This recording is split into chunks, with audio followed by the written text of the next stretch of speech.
ಜಯತಿ ಪರಾಶರ ಸೂನು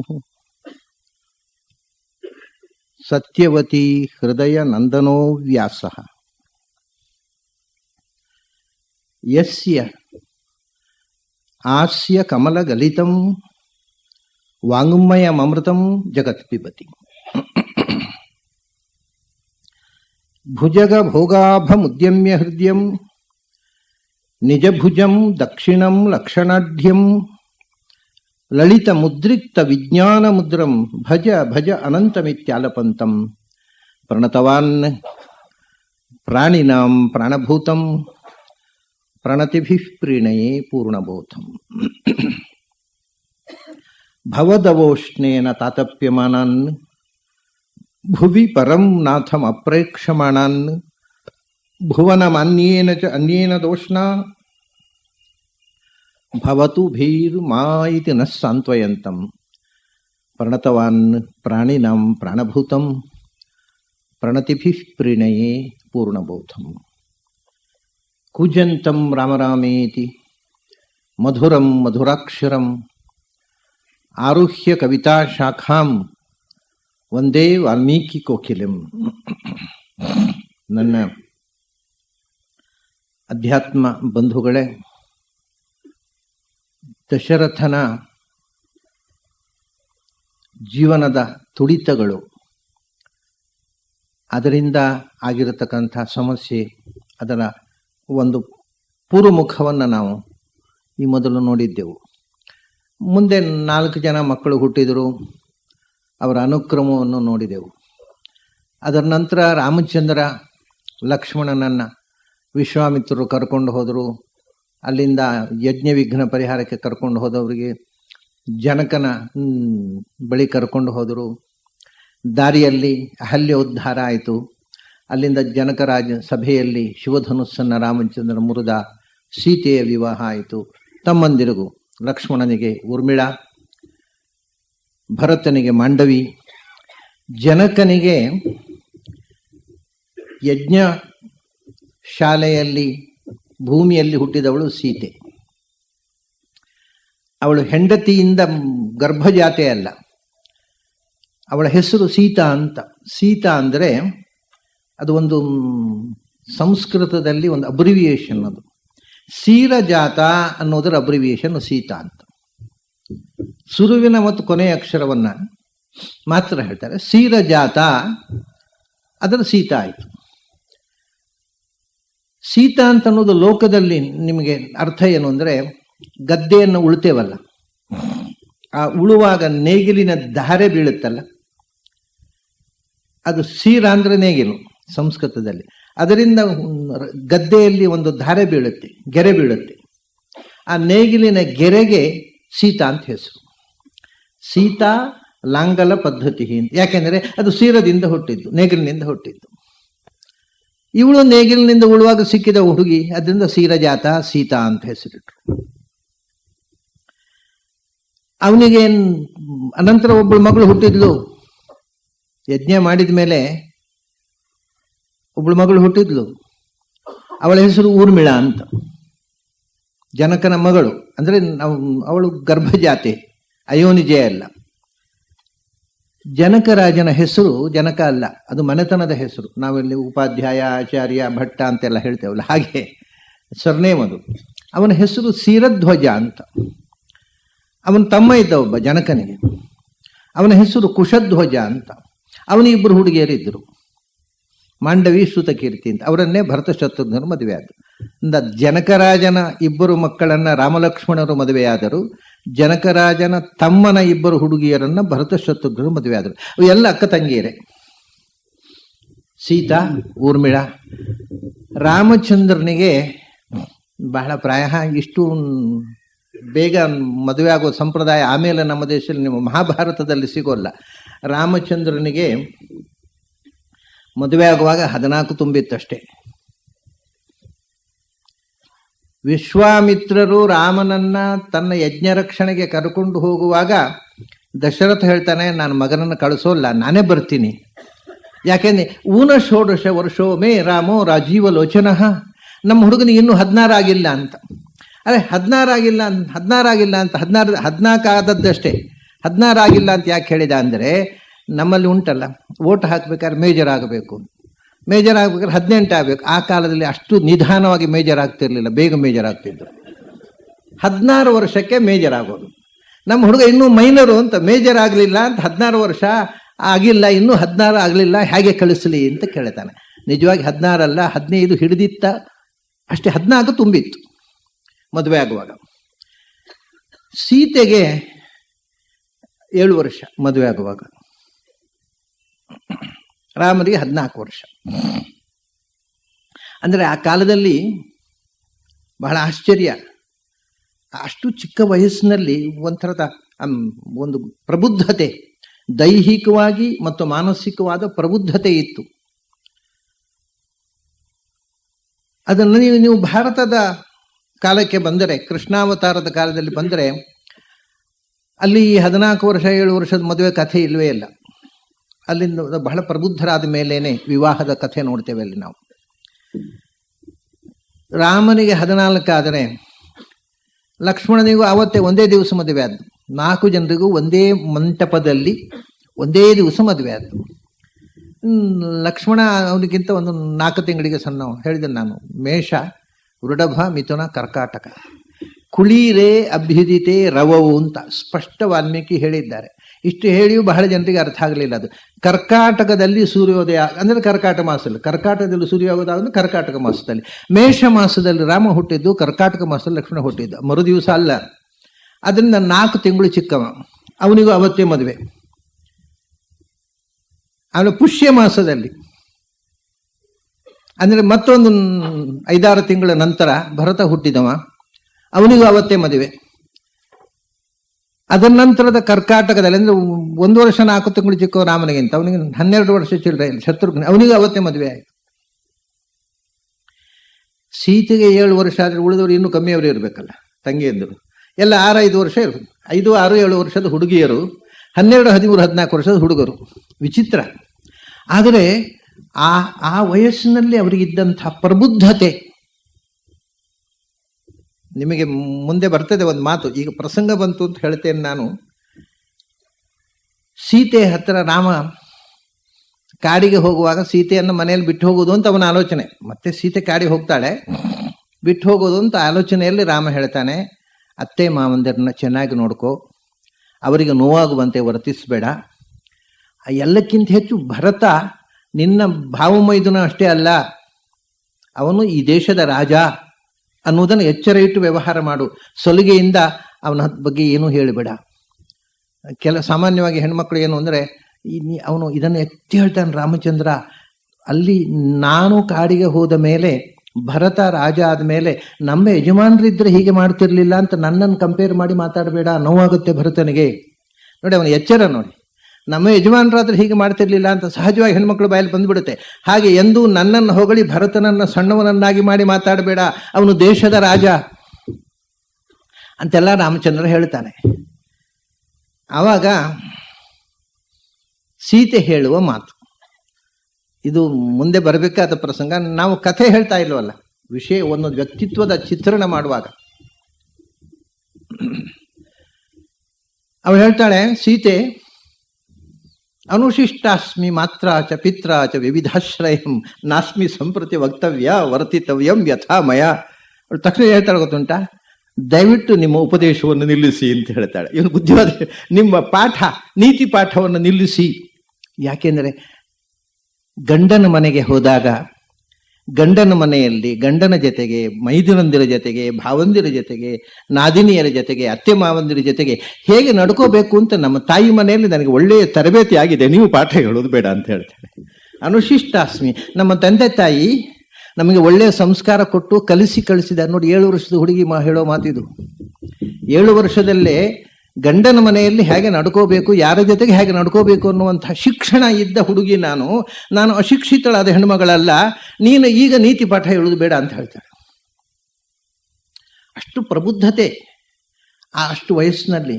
ಅಲ್ಲ, ಒಂದು ದೃಷ್ಟಿಯಿಂದ ಹೌದು, ನಾವು ಯಾವಾಗಲೂ ಚಿಕ್ಕ ಮಕ್ಕಳು ಅಂತ ಸುಮ್ಮನೆ ನಾವೇ ಸೋಮಾರಿತನ ಮಾಡೋದು. ಮಕ್ಕಳಿಗೆ ಗ್ರಹಣ ಶಕ್ತಿ ಚೆನ್ನಾಗಿರುತ್ತೆ.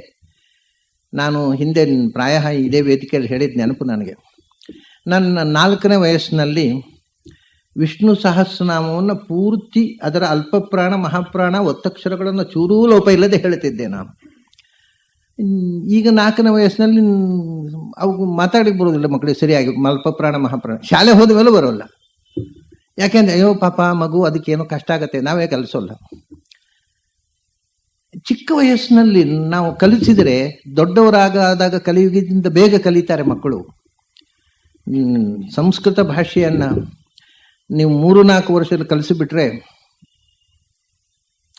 ಎಲ್ಲ ನಾಲಿಗೆ ಒಳ್ಳೆ ಸಾಣಿ ಹಿಡಿದಾಗ ಆಗತ್ತೆ. ಭ್ರಮದ ಅಭಿಭವ ಭೂಭೃದ್ ಭೂರಿ ಭೂಭಾರ ಸದ್ಭಿದ್ ಭಿದನೋ ವಿಭವ ಭ್ರೂ ವಿಭ್ರಮ ದಭ್ರ ಶುಭ್ರ. ಆಹಾ, ಯಾರಾದ್ರೂ ಹೀಗೆ ಇದ್ದಕ್ಕಿದ್ದಾಗ ಒಂದು ತಪ್ಪಿಲ್ಲದೆ ಹೇಳಿಬಿಟ್ರೆ ನೊಬೆಲ್ ಪ್ರೈಸ್ ಕೊಡ್ತೀನಿ ನಾನು. ಅಲ್ಲ, ನನ್ನ ಕೈಯಲ್ಲಿ ಇಲ್ಲ ಕೊಡ್ಲಿಕ್ಕೆ, ಇಲ್ಲದ್ರೆ ಕೊಡ್ತಿದ್ದೆ ಅಂತ. ಇದು ಋಭುಭವ ಭಯ ಭೇತ್ತರ್ ಭಾಸಿ ಭೋ ಭೋ ವಿಭೋ ಭೀರ್ ದಹ ದಹ ನರಸಿಂಹ ಸಹ್ಯ ವೀರ್ಯಾಹಿತಮ್ಮೆ. ಇದು ಸಂಸ್ಕೃತ ಭಾಷೆ. ಅದನ್ನು ಏನು ಎಲ್ಲಿ ಅಲ್ಪಪ್ರಾಣ ಎಲ್ಲಿ ಮಹಾಪ್ರಾಣ ಬರಬೇಕು, ಎಲ್ಲಿ ಒತ್ತಕ್ಷರ ಬರಬೇಕು, ಅದನ್ನು ಇಷ್ಟು ಸ್ವಚ್ಛವಾಗಿ ಉಚ್ಚಾರ ಮಾಡಲಿಕ್ಕೆ ನೀವು 3-4 ವರ್ಷದಲ್ಲಿ ಕಲಿಸಿಕೊಡ್ಲಿಕ್ಕೆ ಬರುತ್ತೆ. ನನಗೆ ಕಲಿಸಿದ್ರು ನನ್ನ ಹಿರಿಯರು. ಹಾಗೆ ಆ ಕಾಲದಲ್ಲಿ ಶಿಕ್ಷಣ ಅಂದರೆ ಆ ಥರ ಕೊಟ್ಟಿದ್ದು. 7 ವರ್ಷದಲ್ಲಿ ಮದುವೆಯಾಗಿ ಬಂದ ಸೀತೆ ಹೇಳ್ತಾಳೆ, ಗಂಡನ ಮನೆಯಲ್ಲಿ ಯಾರ ಜೊತೆಗೆ ಹೇಗೆ ನಡ್ಕೊಳ್ಬೇಕು ಅಂತ ಅನ್ನುವ ತರಬೇತಿ ನನಗೆ ತವರು ಮನೆಯಲ್ಲಿ ಆಗಿದೆ. ಅದರ ಬಗ್ಗೆ ನೀವೇನು ನನಗೆ ಈಗ ನೀತಿ ಪಾಠ ಹೇಳುವುದು ಬೇಡ. ವಿವಾಹ ಆಗಿ ಮನೆಗೆ ಮರಳಿದರು. ಆಮೇಲೆ ಮಧ್ಯೆ ಪರಶುರಾಮ, ಅವನ ಜೊತೆಯಲ್ಲಿ ವೈಷ್ಣವ ಧನುಸ್ಸಿನ ವಿನಿಮಯ, ಇದೆಲ್ಲ ಕಥೆಗಳು. ನಾನು ಈ ಕಥೆಗಳನ್ನು ಯಾವುದನ್ನು ಹೇಳೋಲ್ಲ. ಅರಮನೆಗೆ ಮರಳಿದರು ಮದುವೆಯಾಗಿ. 14 ವರ್ಷ ತುಂಬಿದೆ. 15 ವರ್ಷ ಸೀತೆಗೆ 7 ತುಂಬಿ 8 ವರ್ಷ ಅಂತ ಇಟ್ಟುಕೊಳ್ಳಿ. ಒಂದು ಪ್ರಸಂಗವನ್ನ, ಇಲ್ಲಿ ಬಾಲಕಾಂಡದ ಕಥೆ ಇಷ್ಟಿರುವುದು ಒಟ್ಟು ರಾಮಾಯಣದಲ್ಲಿ. ಅಲ್ಲಿ ಒಂದು ಪ್ರಸಂಗದಲ್ಲಿ ಕೊನೆಗೆ ಸೀತೆಯನ್ನ ರಾಮ ವರಿಸಬೇಕು. ಶಿವಧನುಸ್ಸನ್ನು ಮುರಿದ. ಶಿವಧನುಸ್ಸನ್ನು ಮುರಿದ ಕೂಡಲೇ ಸೀತೆ ತಂದು ಮಾಲೆ ಹಾಕಿದ್ಲು ರಾಮನಿಗೆ. ಮಾಲೆ ಹಾಕಿದ ಕೂಡಲೇ ಮದುವೆ ಆಯಿತು ಅಂತ ತಿಳ್ಕೊತೇವೆ ನಾವು. ಮಾಲೆಗೂ ಮದುವೆಗೂ ಸಂಬಂಧ ಇಲ್ಲ. ನೀವು ಈಗ ಸಭೆಯಲ್ಲಿ ಬಂದ ಅತಿಥಿಗಳಿಗೆ ಮಾಲೆ ಹಾಕ್ತಾರೆ ಅಷ್ಟೇ. ಮಾಲೆ ಅನ್ನೋದು ಎಪ್ರಿಸಿಯೇಷನ್, ನಮ್ಮ ಅಭಿನಂದನೆಯನ್ನು, ನಮ್ಮ ಸಂತೋಷವನ್ನು, ನಮ್ಮ ಪ್ರೀತಿಯನ್ನು ವ್ಯಕ್ತಪಡಿಸಕ್ಕಂಥ ಒಂದು ಸಂಕೇತ ಹೊರತು ಅದು ಮಾಲೆ ಎಂದರೆ ಸುಮನಸ್. ಸಂಸ್ಕೃತದಲ್ಲಿ ಹೂವಿಗೆ ಸುಮನಸ್ಸು ಅಂತ ಹೆಸರು. ಸುಮನಸ್ಸು ಅಂದ್ರೆ ಹೂವು ಹೌದು, ಇನ್ನೊಂದು ಸುಮನಸ್ಸು ಅಂದ್ರೆ ನಮ್ಮ ಹೂವಿನಂಥ ಮನಸ್ಸು, ಸ್ವಚ್ಛವಾದ ಮನಸ್ಸು. ಹೂವಿನ ಮೇಲೆ ಯಾಕೆ ಹಾಕ್ತೇವೆ? ನಮ್ಮ ಹೃದಯದ ಪ್ರೀತಿಯನ್ನು ತೋರಿಸ್ಲಿಕ್ಕೆ, ಅದು ನಮ್ಮ ಸುಮನಸ್ಸನ್ನು ಪ್ರತಿನಿಧಿಸಲಿಕ್ಕೋಸ್ಕರ. ಹಾಗಾಗಿ ಸುಮನಸ್ಸೇ ಹಾಕಬೇಕು. ನೀವು ಗಂಧದ ಮಾಲೆ ಹಾಕಿದರೆ ಅದು ಸುಮನಸ್ಸಾಗೋದಿಲ್ಲ. ಅದೇ ತಗೊಂಡವ್ರ ಉಪಯೋಗ, ಅವ್ರ ಅಂಗಡಿ ಕಳಿಸಿಬಿಡ್ತಾರೆ, ಅದೇ ಮಾಲೆ ಮತ್ತೊಬ್ಬರ ಮಾಲೆಗೆ ಹಾಕ್ಲಿಕ್ಕೆ ಬರುತ್ತೆ. ಇದಾದರೆ ಬಾಡಿ ಹೋಗುತ್ತೆ. ಅದಾದ್ರೆ ಸುಮನಸ್ಸ ಗಂಧದ ಮಾಲೆ ಆದರೆ ಹಾಕೊಳ್ಳೋದು, ಅಂಗಡಿ ಕಳಿಸೋದು. ಅವರು ಮತ್ತೊಬ್ಬರಿಗೆ ಅದನ್ನೇ ಕೊಡ್ತಾರೆ, ಅವ್ರು ಹಾಕೋದು, ಪುನಃ ಅಂಗಡಿ ಕಳಿಸೋದು. ಒಂದು ಮಾಲೆಯಲ್ಲಿ 100 ಸಮಾರಂಭ ಮಾಡ್ಲಿಕ್ಕೆ ಬರುತ್ತೆ. ಸೀತೆ ಮದುವೆಯಾಗಿ ಬಂದಾಗ ಮಾಲೆ ಹಾಕಿದ್ದ ಘಟನೆಯನ್ನ ಉಲ್ಲೇಖ ಮಾಡ್ತಾಳು. ಧನುಸ್ಸು ಮುರಿದಾಗ, ಶಿವ ಧನುಸ್ಸು ಮುರಿದು ಕೂಡಲೇ ಮಾಲೆ ಹಾಕಿದ್ಲು. ಮದುವೆ ಆಯ್ತು ಅಂತ ತಿಳ್ಕೊಂಡ್ರೆ ಎಲ್ರು. ಜನಕ ಹೇಳ್ತಾನೆ, ಇನ್ನು ಕ್ರಮ ಪ್ರಕಾರ ಮದುವೆ ಆಗ್ಬೇಕಲ್ಲ. ಯಾವಾಗ ಮದುವೆ ಅಂದ್ರೆ ಅದಕ್ಕೆ ಆಗ್ಬೇಕಾದಂತಹ ಲಾಜಹೋಮ, ಕನ್ಯಾದಾನ, ಸಪ್ತಪದಿ ಎಲ್ಲ ಆಗ್ಬೇಕಲ್ಲ, ವಿಧಿಗಳು. ಅದನ್ನು ಯಾವಾಗ ಮಾಡೋಣ ಅಂತ. ಅದಕ್ಕೆ ರಾಮಚಂದ್ರ ಹೇಳ್ತಾನೆ, ನಾನು ಮದುವೆ ಮಾಡಿಕೊಳ್ಳಲಿಕ್ಕೆ ಸಿದ್ಧನಿಲ್ಲ. ಅದ್ಭುತ ಇದು. ಸೀತೆ ಮಾಲೆ ಹಾಕಿ ಆದ್ಮೇಲೆ ರಾಮ ಹೇಳೋ ಮಾತು, ನಾನು ಮದುವೆ ಮಾಡಿಕೊಳ್ಳಲಿಕ್ಕೆ ಸಿದ್ಧನಿಲ್ಲ. ನಿಮ್ಮ ಮಗಳು ಮಾಲೆ ಹಾಕಿಬಿಟ್ಲು ಅಂತ ನಾನು ಹೂ ತಂದ್ಬಿಡ್ತೀನ? ನಾನು ಮದುವೆ ಆಗ್ಲಿಕ್ಕೆ ಸಿದ್ಧನಿಲ್ಲ. ಮತ್ತೆ ಏನಾಗಬೇಕಪ್ಪ? ನಮ್ಮ ಅಪ್ಪ ಬರಬೇಕು. ನಮ್ಮ ಅಪ್ಪ ಬಂದು ಇವಳು ನನ್ನ ಸೊಸೆ ಆಗಬಹುದು ಅಂತ ಹೇಳ್ಬೇಕು, ಆಮೇಲೆ ಮದುವೆ ಆಗ್ತೀನಿ ಅಂತ. ವಿಚಿತ್ರ ಇದು. ನಮ್ಮಪ್ಪ ಬಂದು ಇವಳು ನನ್ನ ಸೊಸೆ ಆಗಬಹುದು ಅಂತ ನಮ್ಮ ಅಪ್ಪ ಒಪ್ಪಿದರೆ ಆಮೇಲೆ ನಾನು ಮದುವೆ ಆಗ್ತೀನಿ, ಅಲ್ಲಿ ತನಕ ಆಗೋಲ್ಲ ಅಂದ. ತಕ್ಷಣ ಜನ ಕಳಿಸಿದ್ರು. ದಶರಥ ಬಂದ. ಆಯ್ತು. ದಶರಥ ಬಂದ ಮೇಲೆ ಮದುವೆ ಆಯಿತು. ವಾಲ್ಮೀಕಿ ಅದನ್ನು ಹೇಳ್ತಾರೆ, ಪ್ರಿಯಾತು ಸೀತಾ ರಾಮಸ್ಯ ದಾರಾಹ ಪಿತೃಕೃತಾಹ ಇತಿ ಅಂತ. ಸೀತೆ ಅಂದ್ರೆ ಭಾರಿ ಇಷ್ಟ ಅಂತ ರಾಮನಿಗೆ. ಯಾಕೆಂದ್ರೆ ನಮ್ಮ ಅಪ್ಪ ಮೆಚ್ಚಿದ ಸೊಸೆ ಅಂತ. ವಿಚಿತ್ರ ನೋಡಿ. ದಾರಾಹ ಪಿತೃಕೃತಾಹ, ನಮ್ಮ ಹಿರಿಯರು ಮೆಚ್ಚಿದ ಹುಡುಗಿ ಅಂತ ಸೀತೆಯ ಮೇಲೆ ಭಾರಿ ಪ್ರೀತಿ ಅಂತೆ ರಾಮನಿಗೆ. ಪ್ರಿಯಾತು ಸೀತಾ ರಾಮಸ್ಯ ಅಂದರೆ ಪ್ರಾಯ ಈ ವಿಷಯ ಇವತ್ತಿನ ಹುಡುಗರಿಗೆ ಬಹಳ ಹೊಸ ವಿಷಯ. ತಾವು ಮೆಚ್ಚಿ ಹುಡುಗಿಯನ್ನು ಅಪ್ಪಮ್ಮ ಮೆಚ್ಚಬೇಕು ಅನ್ನೋ ವಿಷಯವೇ ಹೊಸ್ತು. ವಾಲ್ಮೀಕಿ ಹೇಳ್ತಾರೆ, ಪ್ರಿಯಾತು ಸೀತಾ ರಾಮಸ್ಯ ದಾರಾಹ ಪಿತೃಕೃತಾಹ ಇತಿ. ನಮ್ಮ ತಂದೆ ತಾಯಿ ಮೆಚ್ಚಿಕೊಂಡ ಹುಡುಗಿ ಅಂತ ಭಾರೀ ಇಷ್ಟ ಅಂತೆ ರಾಮನಿಗೆ. ಆಮೇಲೆ ಅದು ಒಂದೇ ಅಲ್ಲ ಇಷ್ಟಕ್ಕೆ ಕಾರಣ, ಅದು ಒಂದು ಕಾರಣ. ಆಮೇಲೆ ಹೇಳ್ತಾರೆ, ಗುಣಾತ್ ರೂಪಗುಣಾಚ್ಚೈವ ಪ್ರೀತಿ ಭೂಯೋ ಅಭ್ಯವರ್ಧತ. ಇದು ಬಾಲಕಾಂಡದ ಕೊನೆಯ ಅಧ್ಯಾಯದಲ್ಲಿ ಬರುವ ಶ್ಲೋಕ. ಆಮೇಲೆ ಸೀತೆಯ ಗುಣವಂತಿಕೆಯಿಂದ ರಾಮನಿಗೆ ಪ್ರೀತಿ ಹೆಚ್ಚಾಯಿತು ದಿನದಿಂದ ದಿನಕ್ಕೆ. ಮೊದಲು ಪ್ರೀತಿ ಬಂದದ್ದು ಸೀತೆ ಅಂದರೆ ರಾಮನು ಮೊದಲು ನೋಡುವುದು, ರಾಮನನ್ನು ಸೀತೆ ಮೊದಲು ನೋಡುವುದು. ಆವಾಗ ಪ್ರೀತಿ ಬಂದದ್ದು ನಮ್ಮ ಅಪ್ಪ ಅಮ್ಮ ಮೆಚ್ಚಿದ ಹುಡುಗಿ ಅಂತ.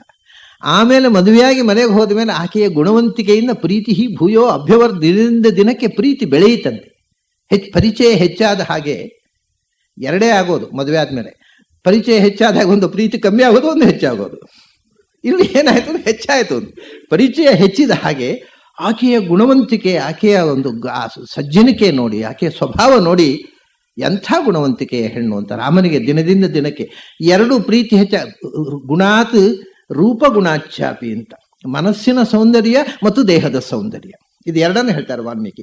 ಗುಣ ಅಂದರೆ ಮನಸ್ಸಿನ ಸೌಂದರ್ಯ, ಮನಸ್ಸಿನಲ್ಲೂ ಅಂಥ ಚೆಲುವೆ ಅವಳು, ಆ ಗುಣವಂತಿಕೆ. ದೇಹದ ಸೌಂದರ್ಯದಲ್ಲಿಯೂ ಅಸಾಧಾರಣ ಸುಂದರಿ. ಈ ಎರಡು ಕಾರಣಗಳಿಂದ ರಾಮನ ಪ್ರೀತಿ ದಿನದಿಂದ ದಿನಕ್ಕೆ ಹೆಚ್ಚಾಯಿತು. ಅಲ್ಲಿ ಒಂದು ಶಬ್ದ ಹೇಳ್ತಾನೆ, ಗುಣಾತ್ ರೂಪಾಚ್ಛ ಅಂತ ಹೇಳ್ಬೇಕಲ್ವ. ಗುಣಾತ್ ರೂಪಗುಣಾತ್ ಅಂತ ಹೇಳ್ತಾರೆ. ರೂಪ ಅನ್ನುವುದನ್ನ ರೂಪಗುಣ ಅಂತ ಹೇಳ್ತಾರೆ. ಯಾಕೆಂದ್ರೆ ಇದರಲ್ಲಿ ಒಂದು ವಿಶೇಷ ಇದೆ, ಶಾಸ್ತ್ರೀಯ ಪ್ರಮೇಯ ಇದೆ. ನಮ್ಮ ಮನುಷ್ಯ ಲೋಕದಲ್ಲಿ ರೂಪಕ್ಕೂ ಗುಣಕ್ಕೂ ಸಂಬಂಧ ಇಲ್ಲ. ರೂಪ ಇದ್ದವರಲ್ಲಿ ಗುಣ ಇರಬೇಕು ಅಂತಾಗಲಿ, ಗುಣ ಇದ್ದವರಲ್ಲಿ ರೂಪ ಇರಬೇಕು ಅಂತಾಗಲಿ ಏನು ಸಂಬಂಧ ಇಲ್ಲ. ಹಾಗಿದ್ದರೆ ಮಿಸ್ ವರ್ಲ್ಡ್ ಆದವರೆಲ್ಲ ಸದ್ಗುಣ ಸಂಪನ್ನರಾಗಿರಬೇಕು, ಅದೇನು ಆ ನಿಯಮೇನೂ ಇಲ್ಲ. ರೂಪಕ್ಕೂ ಗುಣಕ್ಕೂ ನಿಯತ ಸಂಬಂಧ. ದೇವತೆಗಳಲ್ಲಿ ಯತ್ರ ರೂಪಂ ತತ್ರ ಗುಣಾಹ ಅಂತ. ದೇವತೆಗಳಲ್ಲಿ ಮಾತ್ರ, ದೇವತಾ ಸ್ತ್ರೀಯರಲ್ಲಿ ಎಲ್ಲಿ ಗುಣ ಇದೆಯೋ ಅಲ್ಲಿ ರೂಪ ಇದೆ, ಎಲ್ಲಿ ರೂಪ ಇದೆಯೋ ಅಲ್ಲಿ ಗುಣ ಇದೆ. ಆದ್ರಿಂದ ಕುರೂಪಿಯರಾದ ಗುಣವತಿಯರು, ಗುಣಹೀನರಾದ ಸುಂದರಿಯರು ಅಂತ ದೇವಲೋಕದಲ್ಲಿ ಇಲ್ಲ. ಅದರಿಂದ ರೂಪಗುಣಾತ್ ಅಂತ, ಎಲ್ಲಿ ರೂಪ ಇದೆಯೋ ಅಲ್ಲಿ ಗುಣ ಇದ್ದೇ ಇರುತ್ತೆ. ಅದು ಸೀತೆಯಲ್ಲಿ ಅದು ಸಾರ್ಥಕ ಆಯಿತು ಅಂತಾರೆ ವಾಲ್ಮೀಕಿ.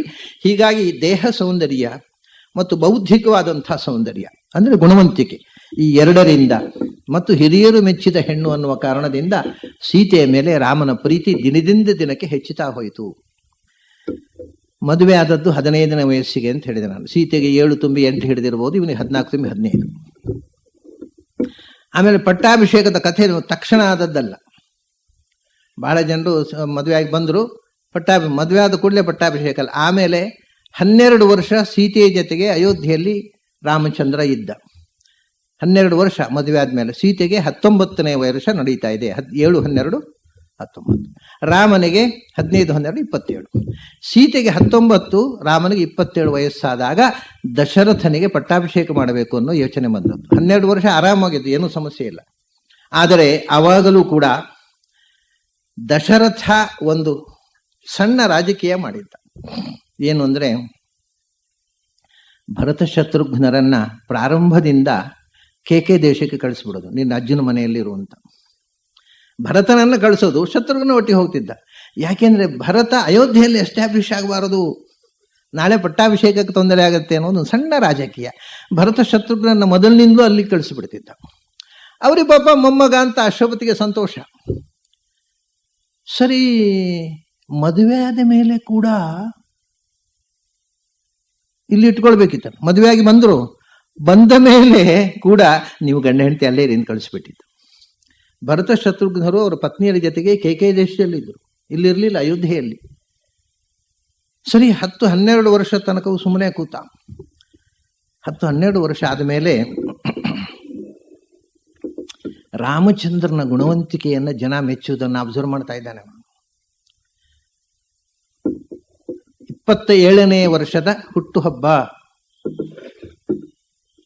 ಜಯಂತಿ, ಹುಟ್ಟುಹಬ್ಬ ಆಚರಿಸು. ನೋಡಿ, ಒಂದು ತಮಾಷೆ ಏನು ಅಂದರೆ, ಬಹಳ ವಿಚಿತ್ರ ಇದು. ವಾಲ್ಮೀಕಿ ಯಾವುದನ್ನು ಬಾಯ್ಬಿಟ್ಟು ಹೇಳೋದಿಲ್ಲ. ನೀವು ವಾಲ್ಮೀಕಿಯ ಮೌನವನ್ನು ಅರ್ಥ ಮಾಡ್ಕೋಬೇಕು.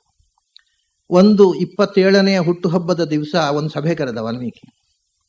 ರಾಮಚಂದ್ರನ 27ನೇ ಜಯಂತಿ ಅಂದರೆ, ಹುಟ್ಟುಹಬ್ಬ ಅಂದರೆ ಜನ್ಮ ನಕ್ಷತ್ರ. ಹಿಂದೆ ಹುಟ್ಟುಹಬ್ಬ ಆಚರಿಸ್ತಾ ಇದ್ದದ್ದು ಜನ್ಮ ನಕ್ಷತ್ರದ ದಿವಸ, ತಿಥಿ ಅಲ್ಲ, ಪುನರ್ವಸು ನಕ್ಷತ್ರ.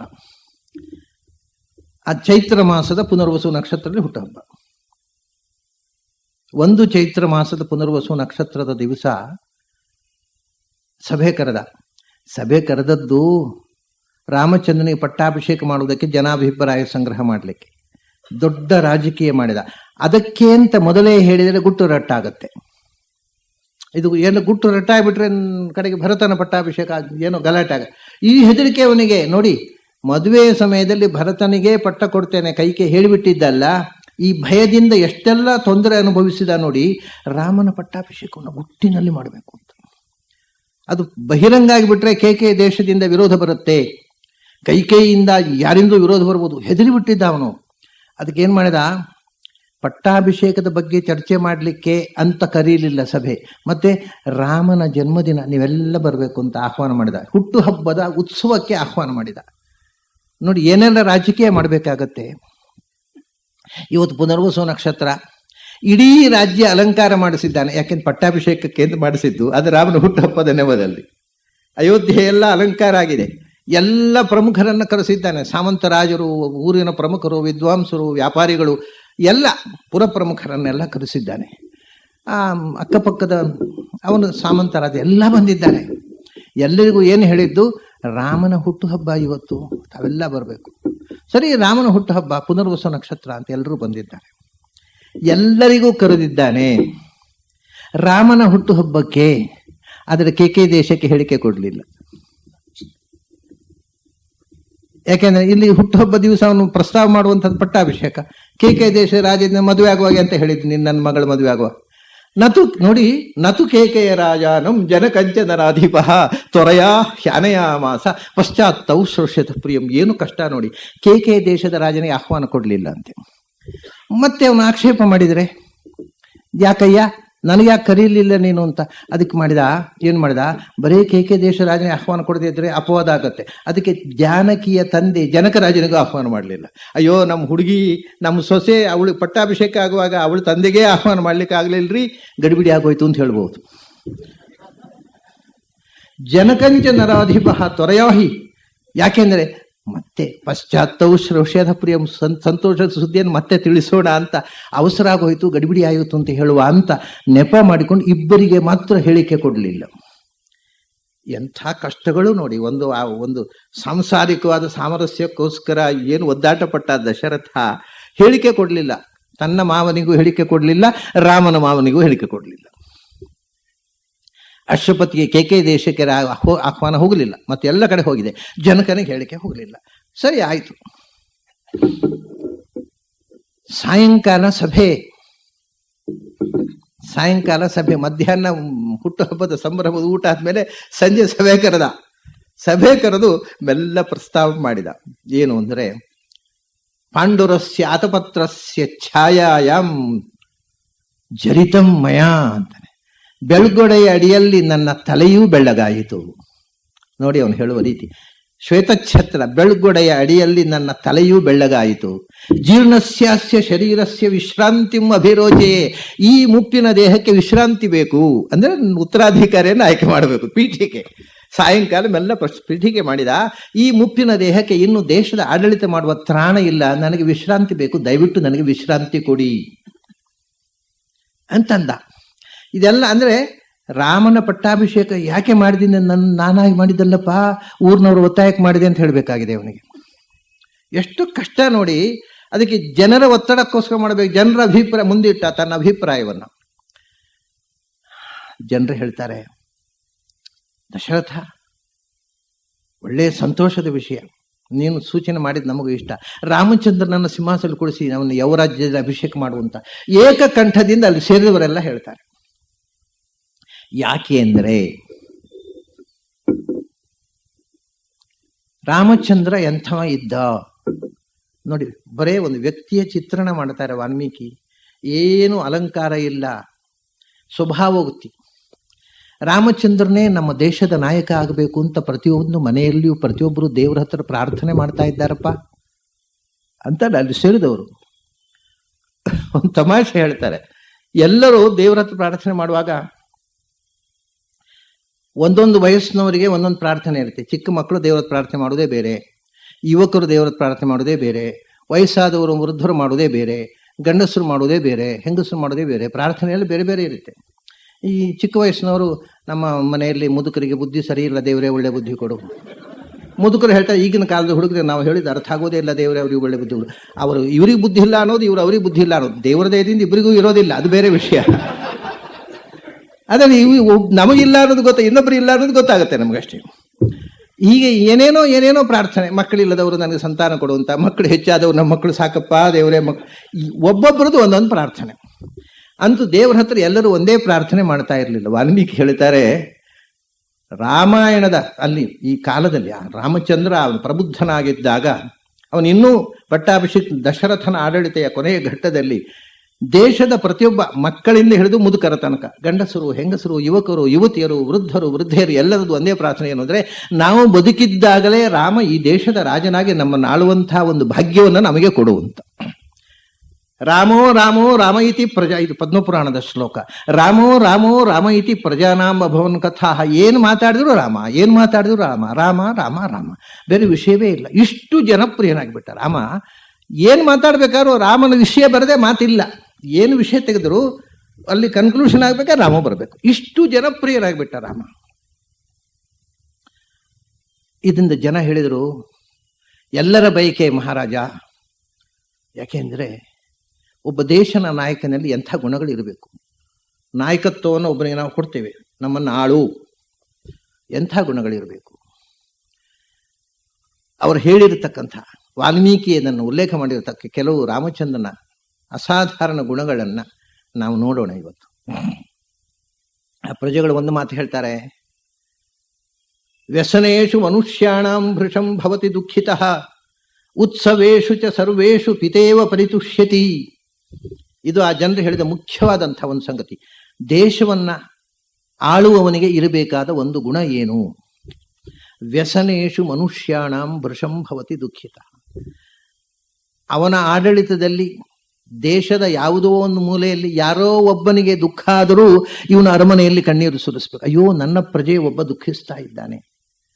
ಅವನಿಗೆ ಅರಮನೆ ತನ್ನ ಸುತ್ತಮುತ್ತ ಇರುವವರು ಮಾತ್ರ ಅಲ್ಲ, ದೇಶದ ಯಾವ ಮೂಲೆಯ ಯಾವೊಬ್ಬ ಅಲಕ್ಷಿತ ನಗಣ್ಯನಾದ ಒಬ್ಬ ವ್ಯಕ್ತಿಯ ಕಣ್ಣಲ್ಲೂ ನೀರು ಬರಬಾರದು. ಪ್ರತಿಯೊಬ್ಬರ ಕಣ್ಣೀರು ಒರೆಸಬೇಕು.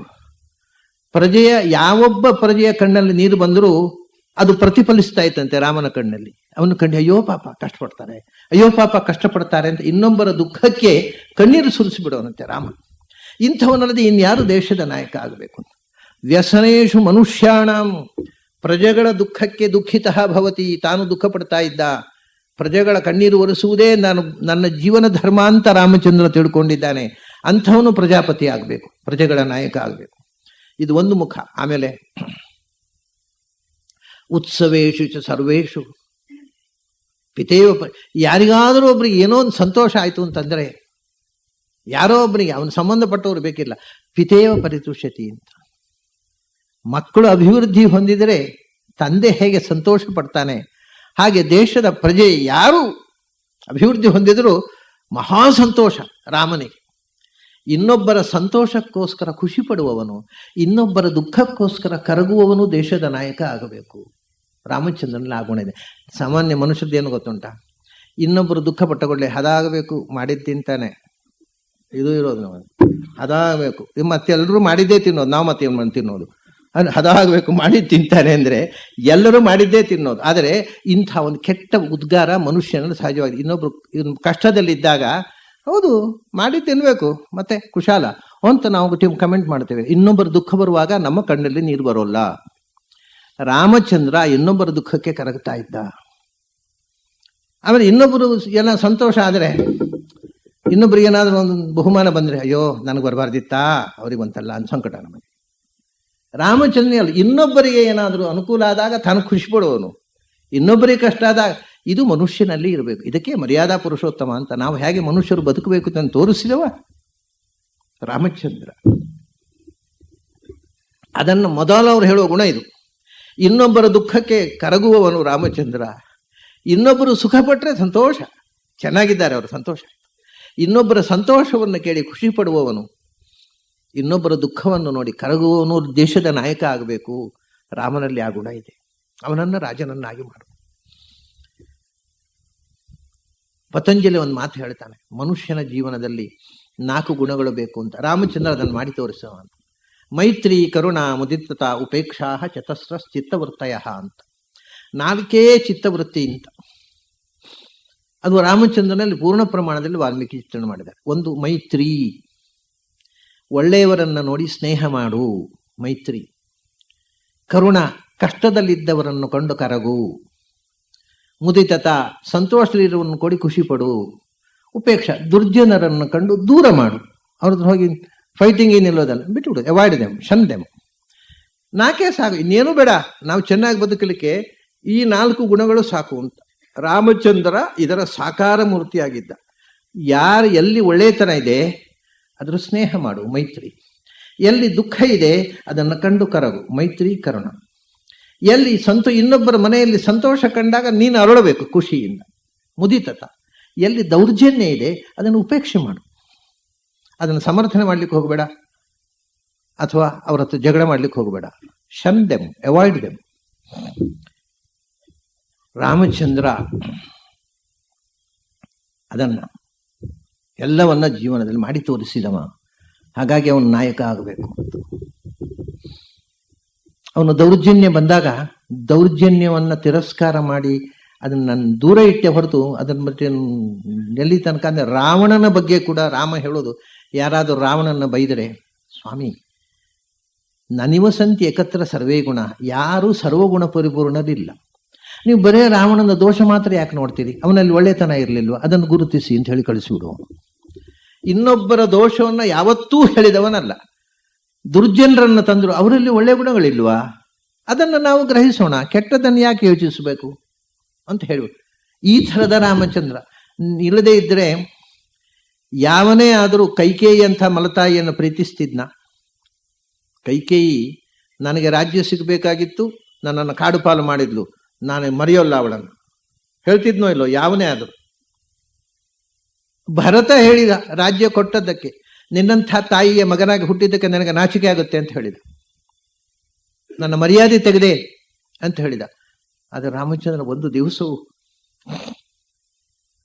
ಕೈಕೇಯಿ ಬಗ್ಗೆ ಕೆಟ್ಟ ಮಾತಾಡಲಿಲ್ಲ. ಭರತ ಕೆಟ್ಟ ಮಾತಾಡಿದಾಗ ನೀನು ಯಾರಯ್ಯ ನಿನ್ನ ತಾಯಿಯನ್ನು ಬೈಲಿಕ್ಕೆ ಅಂತ ಕೇಳಿದವ ರಾಮ.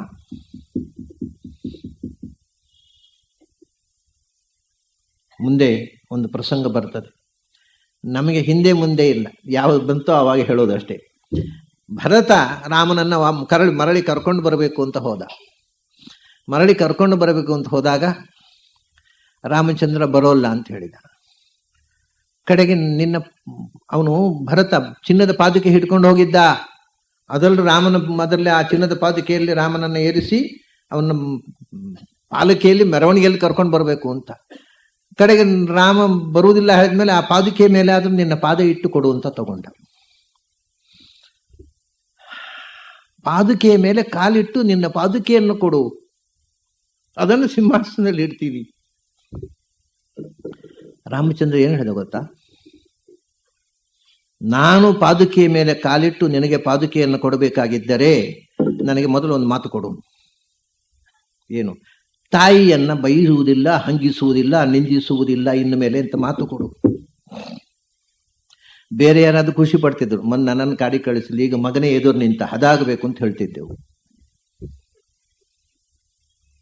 ಯಾವ ಕಾಲಕ್ಕೂ ತಾಯಿಗೆ ನೋವುವಂಥ ಮಾತಾಡುವುದಿಲ್ಲ ಅಂತ ಮಾತು ಕೊಡು, ಹಾಗಿದ್ದರೆ ನಾನು ಪಾದುಕೆ ಕೊಡ್ತೇವೆ. ಇದು ರಾಮ. ಯಾರಲ್ಲಿ ಒಳ್ಳೆತನ ಇದೆ ಅದನ್ನು ಗ್ರಹಿಸು, ಕೆಟ್ಟತನ ನಿನಗೆ ಯಾಕೆ ಬೇಕು? ಬಿಟ್ಟು ಬಿಡೋದನ್ನ. ಅದನ್ನು ರಾವಣ ಪೌಲಸ್ತ್ಯ ವಂಶದ ಮಹಾವೀರ, ಜಗತ್ನಲ್ಲಿ ಅವನಂಥ ವೀರ ಯಾರಿದ್ದಾರಯ್ಯ? ಅದನ್ನು ನೆನಪಿಸಿಕೊ. ಅವನು ಹಾಗೆ ಮಾಡಿದ, ಹೀಗೆ ಮಾಡ, ಅದನ್ನು ನಿನಗೆ ಯಾಕೆ ಬೇಡ ಅದ ಕತೆ? ಲಕ್ಷ್ಮಣ ಒಂದ್ಸರ್ತಿ ಹೇಳ್ತಾನೆ, ಆ ಕೇಕೆಯ ದೇಶದಿಂದ ನಮ್ಮ ಅಪ್ಪನ ಕೈ ಹಿಡಿದು ನಮ್ಮ ಮನೆಗೆ ಮಾರಿ ಕಾಳರಾತ್ರಿ ಇವಾಗತ ಅಂತ, ನಮ್ಮ ಮನೆಗೆ ಮಾರಿ ಹೊಕ್ಕಾಗ ಆಯ್ತು ಅವಳು ಬಂದು ಅಂತ ಲಕ್ಷ್ಮಣ ಹೇಳೋ ಮಾತು. ತಕ್ಷಣ ರಾಮ ಹೇಳ್ತಾನೆ, ಲಕ್ಷ್ಮಣ ಬೇರೆ ವಿಷಯ ಮಾತಾಡು, ಬೇಡ.